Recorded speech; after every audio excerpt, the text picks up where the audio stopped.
There's one way that this country can continue to sustain our economic growth and prosperity, and that is to cut federal spending.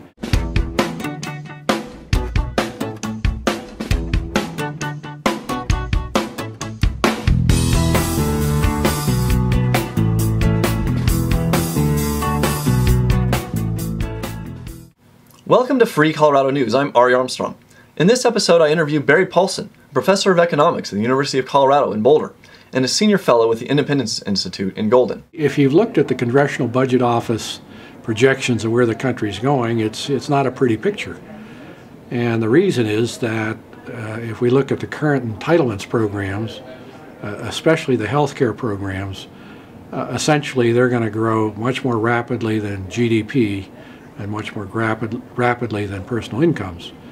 So what you're looking at is an increase in the share of our GDP going into entitlements, and of course a much larger share of the federal government budget going into entitlements.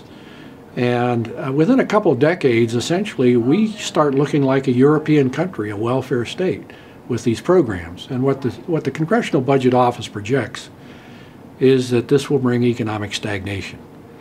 That is, the burden of these entitlements and the burden of increased government spending, federal government spending, as that grows as a share of our GDP, it causes the economy to stagnate.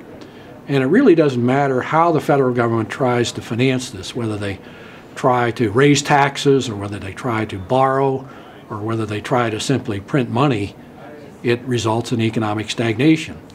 And indeed, there's only one conclusion from the Congressional Budget Office study, and that is there's one way that this country can continue to sustain our economic growth and prosperity, and that is to cut federal spending, and indeed to address the entitlements program specifically.